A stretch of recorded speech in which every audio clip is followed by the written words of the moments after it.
Sugar کا مرض جو ہے وہ اتنی تیزی سے بڑھ رہا ہے، تو اس کی وجوہات کیا کیا؟ وجہ کیا ہے؟ نمبر ایک، لائف سٹائل. جو ہمارا لائف سٹائل ہے وہ بجائے فزیکل ایکٹیویٹی کے وہ سیڈنٹری لائف سٹائل. شوگر کو کنٹرول نہ کرے تو اس کو شوگر کے ساتھ اور کون کون سی بیماریاں ہیں جن کا اگر آپ شوگر کو کنٹرول نہیں کریں گے، صحیح طرح سے اس کا علاج نہیں کریں گے، تو آپ کو گردے خراب ہو. بڑی کمپلیکیشن ہے جس میں نیوروپیتھی ہم جسے کہتے ہیں، جس کی وجہ سے ہاتھ پاؤں جلتے ہیں، ہارٹ اٹیک، انجائنا، اس کے خطرات بہت بڑھ جاتے ہیں. وہ افراد جو شوگر کے مرض میں مبتلا ہو چکے ہیں، تو کیا شوگر سے نجات ممکن ہے اگر ایک بار شوگر ہو جائے؟ دیکھیے، اگر تو ایک بار شوگر ہو جائے اور وہ اگر ٹائپ 1 یا ٹائپ 2 ڈائبٹیز ہے، تو پھر اس سے تو نجات ممکن ہے. دوائیوں سے، بیلنس ڈائٹ سے اور اچھی فزیکل ایکٹیویٹی سے اس کو کنٹرول کیا جا سکتا. السلام علیکم ناظرین، میں ہوں آپ کا میزبان شمس الحق. دی اسپیکٹیٹر انڈیکس نے انٹرنیشنل ڈائبٹیز فیڈریشن کے اعداد و شمار جاری کیے ہیں.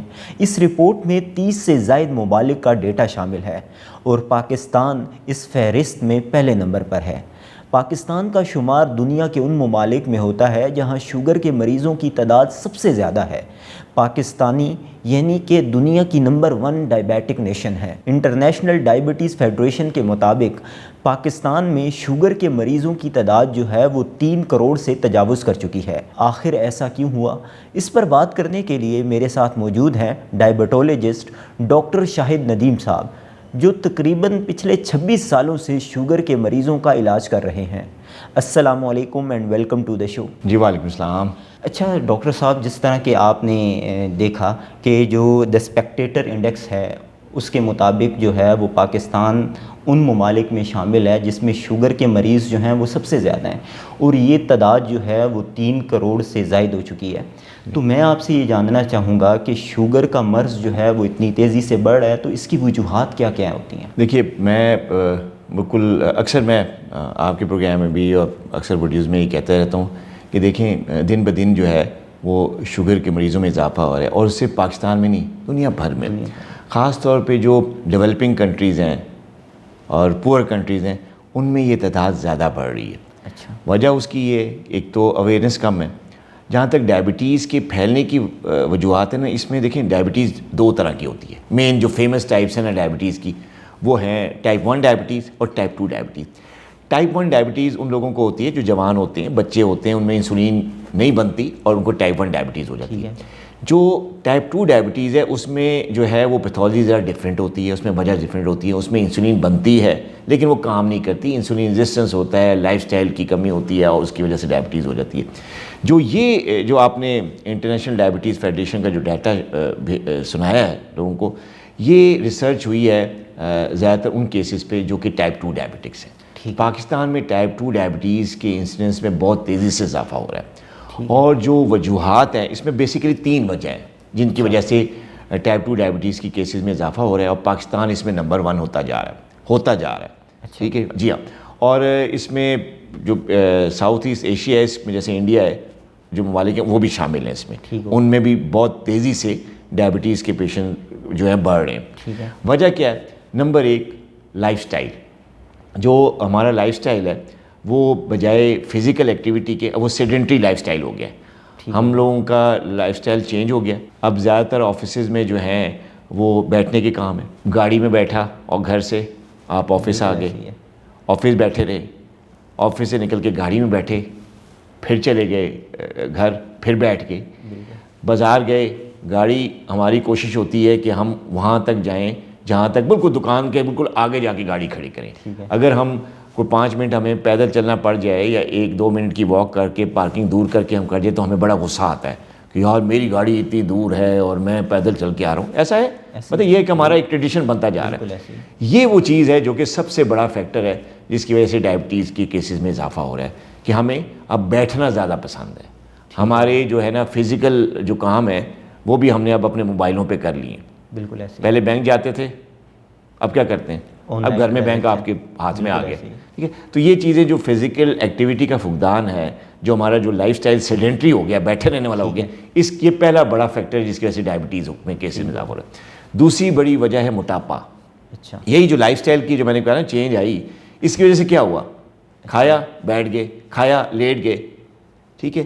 تو اس سے کیا ہوتا ہے کہ جی کیسز جو اوبیسٹی کے ہیں وہ بڑھ رہے ہیں, موٹاپا بڑھ رہا ہے ہم میں.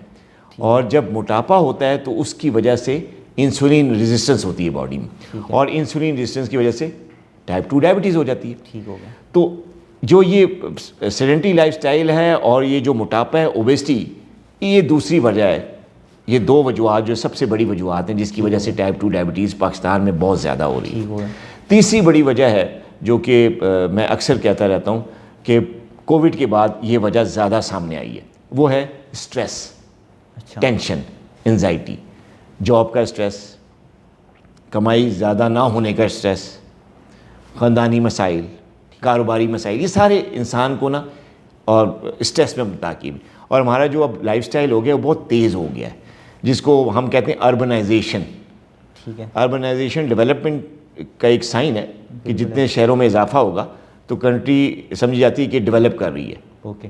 کہ ڈیولپمنٹ زیادہ ہو گئی ہے. ٹھیک ہے. اب ظاہر ہے پاکستان اپنی ڈیولپمنٹ فیز میں ہے, شہروں میں اضافہ ہو رہا ہے, شہروں کی آبادی بھی بڑھ رہی ہے. اب یہ اربنائزیشن کیا کرتی ہے کہ انسان کو شہری علاقے میں لے کے آتی ہے. شہروں میں جو جابز ہیں وہ بیٹھے رہنے والی ہیں, موبائلز پہ ہیں, کمپیوٹرز پہ ہیں, لیپ ٹاپس پہ ہیں. تو جب اربنائزیشن زیادہ ہو رہی ہے تو اس کے ساتھ ساتھ جو ہے وہ ٹینشن, انزائٹی بھی زیادہ ہو رہی ہے. صبح آفس پہنچنا ہے تو پہنچنا ہے, بالکل نہیں پہنچیں گے تو نوکری چلی جائے گی.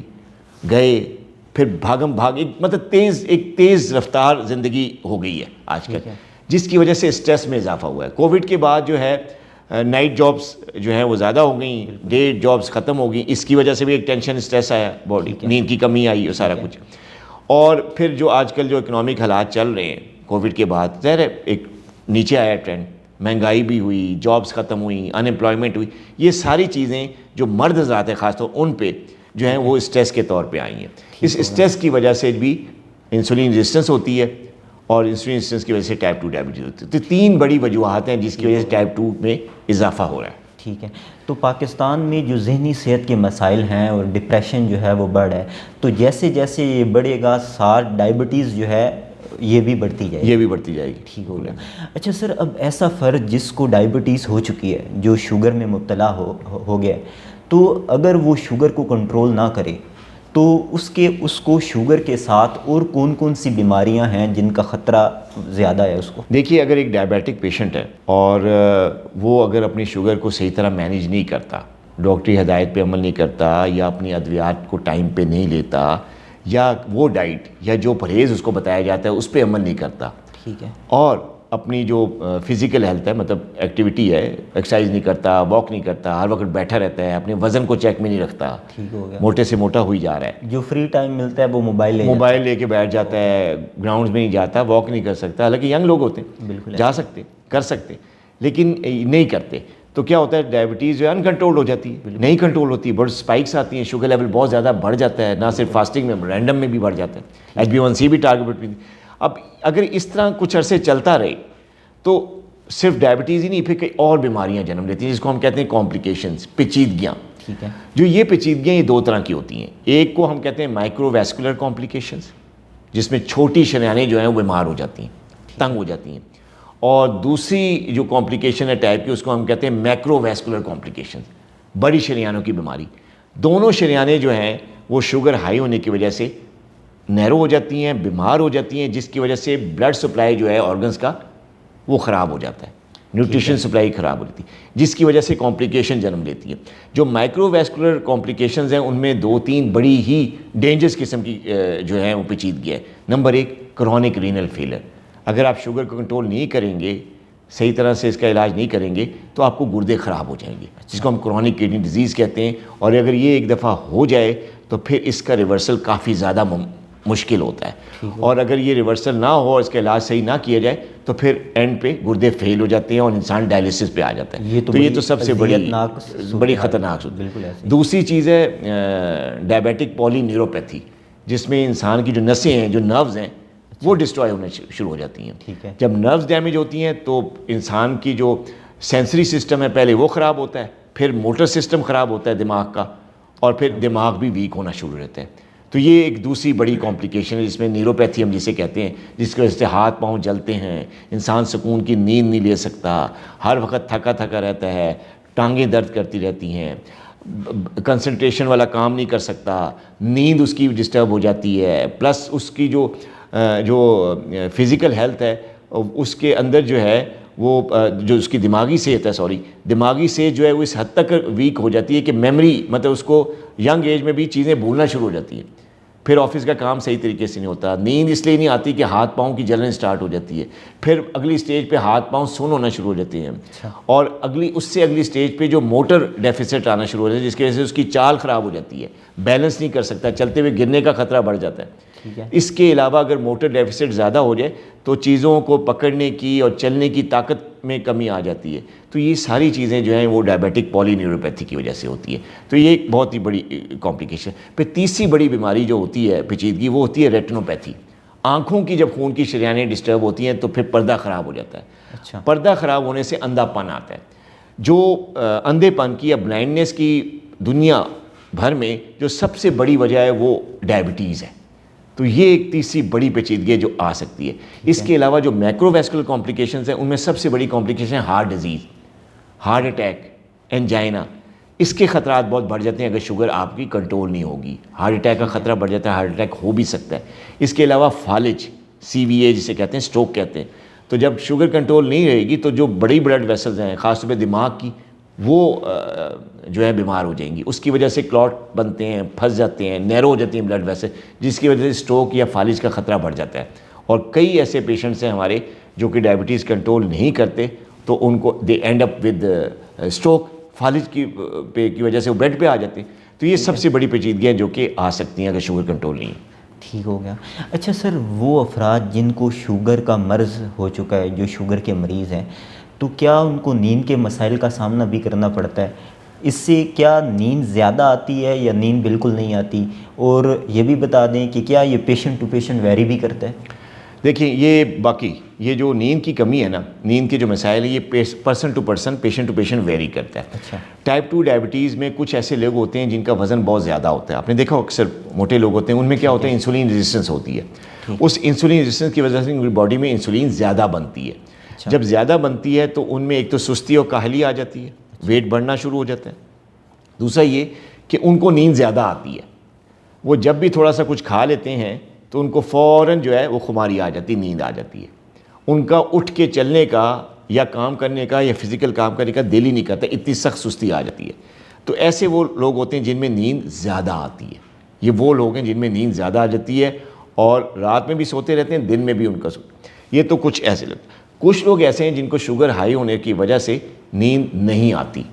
ہوتا یہ ہے کہ برین میں ایک سینٹر ہوتا ہے سلیپ سینٹر، جب شوگر لیول بہت زیادہ ہائی ہو جائے اور کافی ٹائم کے لیے ہائی رہے، اس کو ہم کہتے ہیں ہائپر گلائسیمیا، تو جو ہائپر گلائسیمیا ہے اس کا بڑا نیگیٹو ایفیکٹ آتا ہے سلیپ سینٹر پہ، اور سلیپ سینٹر کے اندر جو نیورو ٹرانسمیٹرز جو کام کر رہے ہوتے ہیں، جو کہ نیند لے کے آتے ہیں نیچرلی جسم میں، ان کا کام خراب ہو جاتا ہے، جس کی وجہ سے نیند اڑ جاتی ہے، انسان کو نیند نہیں آتی۔ دوسری بڑی وجہ نیند نہ آنے کی ایک یہ ہے کہ جب ہائپر گلائسیمیا ہوتا ہے، شوگر لیول بڑھتا ہے، تو رات کو خاص طور پہ پولی یوریا ہوتا ہے، پیشاب بار بار آتا ہے، آتے ہیں لیٹتے ہیں پھر پیشاب آ جاتا ہے، پھر کر کے آتے ہیں لیٹتے ہیں پھر پیشاب آ جاتا ہے، تو پھر نیند کب کریں گے؟ تو آٹومیٹکلی صبح تک جب پیشاب آتا رہے گا تو پوری رات تو آپ کے واش روم کے چکر لگتے رہے تو آپ کیا سوئیں گے؟ تو یہ ایک بھی وجہ ہے نیند کی کمی کی کہ اگر نیند نیچرلی آ بھی رہی ہے لیکن یورین زیادہ آنے کی وجہ سے وہ نیند پوری نہیں ہو پا رہی۔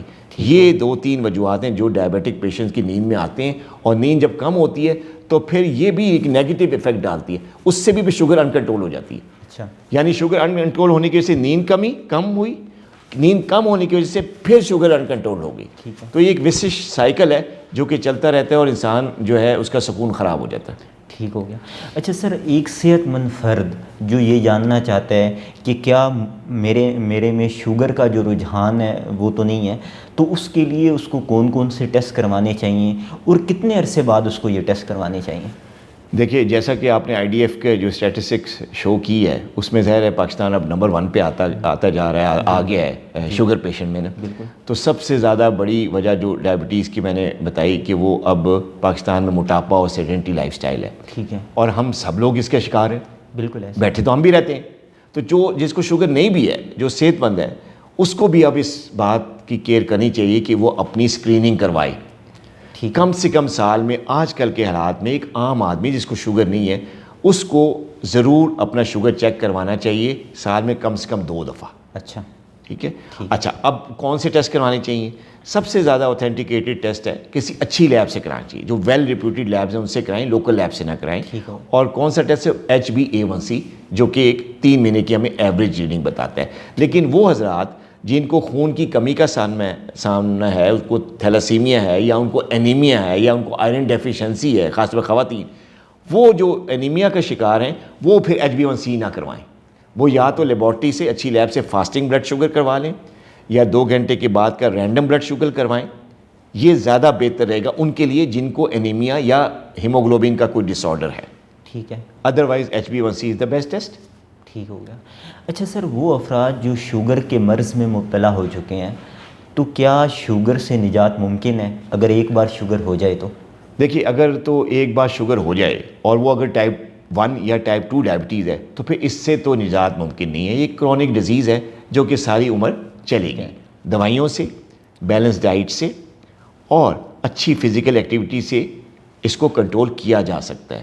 لیکن یہ نہیں ہے کہ یہ 100% کیور ہو جاتی ہے, یعنی آپ نے دوائی لی اور ختم ہوگی, ایسا نہیں ہے. ایسا نہیں ہے, یہ آپ کے ساتھ ساتھ چلتی ہے. ہاں, کچھ ڈائبٹیز کی ایسی قسمیں جیسے پری ڈائبٹیز ہے یا گیسٹیشنل ڈائبٹیز ہے یا کسی دوائی کی اثر کی وجہ سے, سائیڈ ایفیکٹ کی وجہ سے ڈائبٹیز ہوئی, تو یہ وہ ڈائبٹیز کی ٹائپس ہیں جو کہ 100% کیور ہو جاتی ہیں, ریورس ہو جاتی ہیں.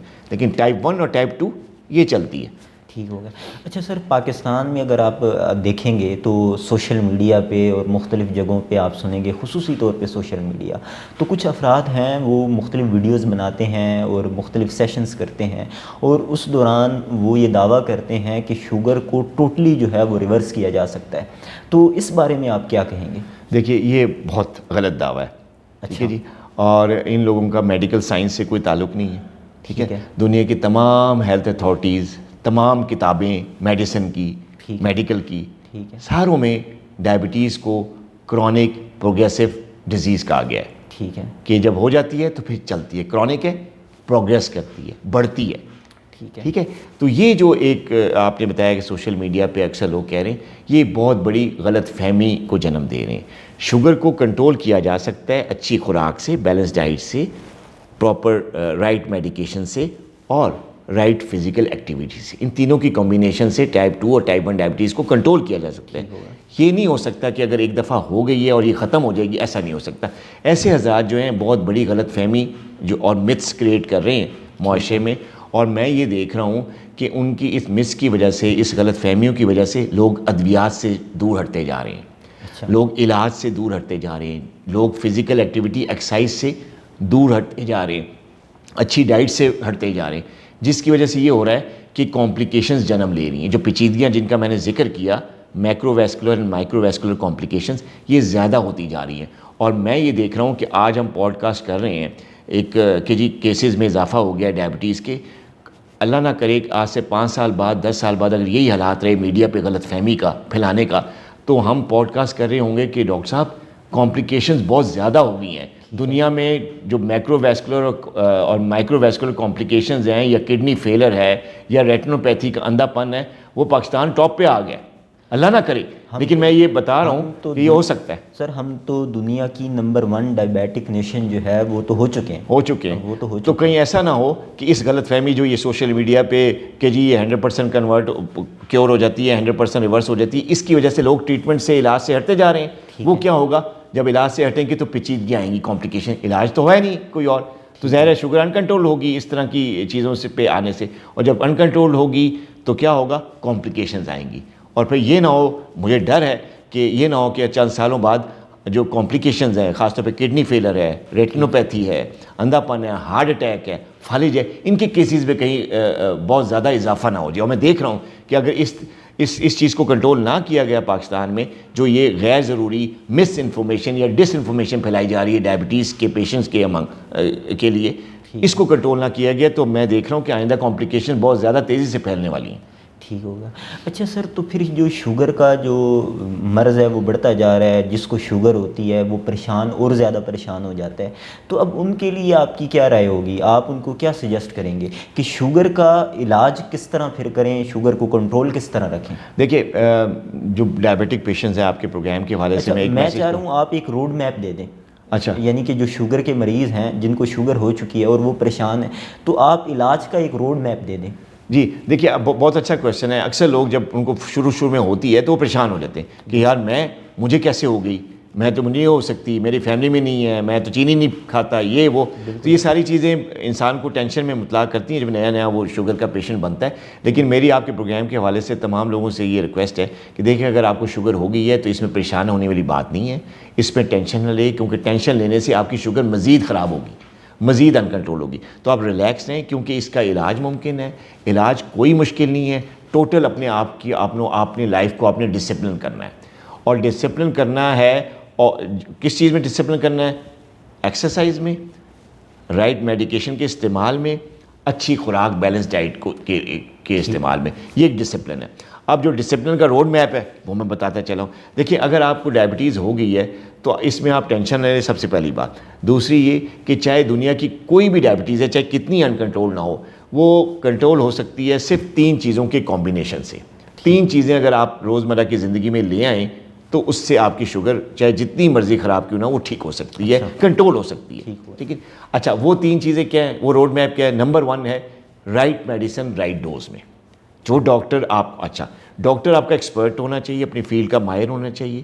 اس کے پاس آپ رابطے میں رہیں، اس سے ریلیشن شپ رہیں، سال میں 2-3 وزٹس آپ اس کے کریں، اس کی دی ہوئی جو رائٹ میڈیکیشن ہے اس کو رائٹ طریقے سے رائٹ ڈوز میں لیں. اچھا، وہ جو ڈائٹ پلان آپ کو دیتا ہے جو بیلنس ڈائٹ کا، اس پہ بالکل من و من عمل کریں. اور کبھی بھی اپنی خوراک کو بد پرہیزی پہ نہ لے کے آئیں. کبھی کبھی اگر کوئی فنکشن ہے، کچھ ہے، تو آپ اپنے تھوڑی بہت بد پرہیزی کر سکتے ہیں. لیکن اگر آپ نے اپنی ڈائٹ کا خیال رکھنا ہے تو اس میں آپ اپنے ڈائٹ میں فائبر کا استعمال کریں، سبزیاں اور فروٹس کا استعمال کریں. اور کوشش کریں کہ اپنی جو پلیٹ ہے اس کو پورشن میں بنائیں. اس کا ایک حصے میں گوشت ڈالیں، اس کے ایک حصے میں جو ہے وہ کاربوہائیڈریٹ جو ہول گرین ہوتی ہے، جس میں جو ہے، چکی کا خالص آٹا ہے، روٹی جس کی شکل میں ہوتی ہے، بوائل چاول ہے، وہ ایک پورشن ہونا چاہیے. ایک پورشن ویجیٹیبلز کو دیں، جس میں آپ جو ہے وہ سبزیاں ایسی جس میں فائبر ہوتا ہے، خاص طور پہ وہ سبزیاں جو زمین کے اوپر اگتی ہیں جن کا گلائسیمک انڈیکس کم ہے، وہ اس کو ایک پورشن دیں. پلس ایک پورشن میں آپ کو ہیلدی فیٹس لینے ہیں، جیسے اولیو آئل ہے، جیسے زیتون کا تیل ہے، وہ اس پہ کھانا بنا سکتے ہیں، وہ آپ سیلڈ پہ چھڑک سکتے ہیں، سالن پہ چھڑک سکتے ہیں آپ. اس کے علاوہ آپ ایووکاڈو آئل استعمال کر سکتے ہیں، کوکونٹ آئل سے کوکنگ کر سکتے ہیں، سرسوں کا تیل کوکنگ کر سکتے ہیں، دیسی گھی اس سے کوکنگ کر سکتے ہیں. بناسپتی تیل سے پیسا چھڑائیں، یہ جو دوسرے بناسپتی گھی وغیرہ ہیں ان سے پیچھا چھڑائیں. تو آپ کی پلیٹ کو 3-4 پورشنز میں جب آپ ڈیوائڈ کریں گے، اس میں ہر چیز ڈالیں، اس کا مناسب مقدار میں اس کو استعمال کریں. اور ہر کھانے کے بعد آپ تھوڑی بہت ورزش کریں، واک کریں، ایکسرسائز کو، فزیکل ایکٹیویٹی کو اپنی زندگی کی، روزمرہ زندگی کا حصہ بنائیں.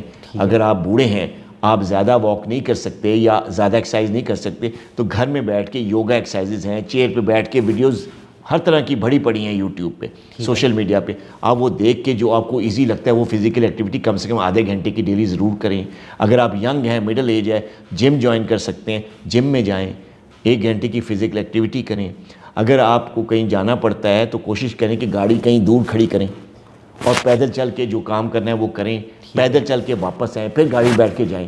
ٹھیک ہے. روزانہ آپ کو کوئی نہ کوئی فزیکل ایکٹیویٹی اپنی جم ایکٹیویٹی اور واک کی شکل میں کریں.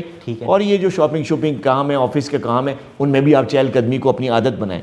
تو اس طرح کی جو آپ اپنے آپ کی لائف سٹائل کو چینج کریں گے تو یہ ایک روڈ میپ ہے جس پہ رہ کر عمل کر کے آپ کامیاب زندگی گزار سکتے ہیں. میرے ہزاروں پیشنٹس ایسے ہیں جو کہ شوگر ہونے کے بعد انہوں نے نہ صرف کامیاب زندگی گزار رہے ہیں، سکسیزفل لائف ہے، بڑے کمپنیز کے CEOs کے طور پہ کام کر رہے ہیں، بڑی پروڈکٹیو لائف گزار رہے ہیں، 3-3 4-4 بچے ہیں، کئیوں نے تو 2-2 شادیاں 3-3 شادیاں کی ہوئی ہیں، بڑی کامیاب ازدواجی اور بڑی کامیاب کاروباری زندگی گزار رہے ہیں. اور یہ ہر کوئی کر سکتا ہے جو روڈ میپ میں نے بنایا ہے اس پہ آنا ہے آپ. ڈاکٹر شاہد ندیم صاحب پروگرام میں شرکت کے لیے آپ کا بہت شکریہ. اس پروگرام کے حوالے سے اپنا فیڈ بیک کومنٹ باکس میں لکھیے. اگلے پروگرام تک دیجیے اجازت. اللہ حافظ.